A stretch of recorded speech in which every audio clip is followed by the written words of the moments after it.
Bonjour docteur, bonjour madame la directrice. Depuis les annonces de monsieur Bayrou ce 25 avril 2025, lorsqu'il s'est déplacé dans le Cantal, il a fait une annonce autour du pacte de lutte contre les déserts médicaux. Quelle est la place des maisons de santé dans cette annonce? Les problématiques de désertification en santé, ça fait 30 ans qu'on sait que ça va arriver. Je ne suis pas capable de juger les intentions du gouvernement. Il va falloir sur preuve comment on va faire et surtout qui va être associé. Notre mouvement aujourd'hui, c'est une réussite qui doit être reconnue parce que nous sommes prêts à accompagner tous les projets de co-construction pour répondre aux besoins de santé au niveau des territoires, des professionnels de santé comme de nos concitoyens. Nous innovons en effet ensemble et co-construisons, ne faisons pas fi de tout ce qui a été pré-construit sur les territoires. La maison de santé, pour nous, ça doit rester, comme ça avait été indiqué dans le plan 4000, le moteur du soin primaire. Et nous, c'est ça qu'on attend des nouvelles lois, c'est qu'on potentialise ce qui a été structuré de main forte sur les territoires. Potentialiser la MSP, c'est faire en sorte que ce soit elle, demain, qui accueille les docteurs juniors. Est-ce que quelqu'un s'est posé la question de savoir où allaient être accueillis les docteurs juniors? Donc oui, on en a besoin. Dans les territoires isolés, bien sûr. Mais dans les territoires isolés, si un docteur junior s'installe de façon également isolée, vous êtes sûr qu'il ne va pas revenir? Il sera dans une modalité d'exercice qu'ils se refusent tous à avoir, d'insécurité complète.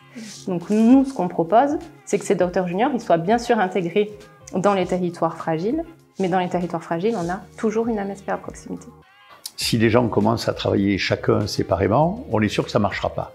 Ça ne marchera pas et ça va être une surenchère et ça va être même avec un risque de financiarisation de la santé qui est déjà très largement engagé alors que la solidarité nationale impose que le système de santé soit au profit des usagers et bien sûr des professionnels de santé libéraux qui s'investissent au jour le jour. Toujours dans le souci de faire évoluer les soins, en particulier les soins de proximité, il y a la volonté aussi de laisser de plus en plus de place aux usagers.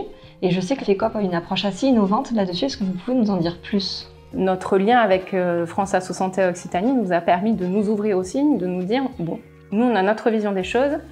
Qu'est-ce que le patient ressent quand il est pris en charge par une équipe pluriprofessionnelle? Comment il va pouvoir venir faire évoluer nos pratiques aussi? Parce que ces maisons de santé, ça reste quand même des structures qui accueillent tout public. Il y a tout un tas de services pour la prise en charge de ces patients, mais on dit souvent pour eux, on réfléchit pour eux. Mais maintenant, on a besoin de réfléchir en fait avec eux.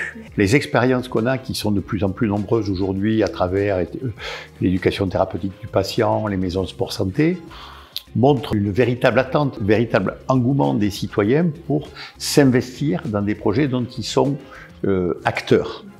Et ça transforme complètement le rapport avec les professionnels de santé. Merci beaucoup docteur, merci beaucoup madame la directrice.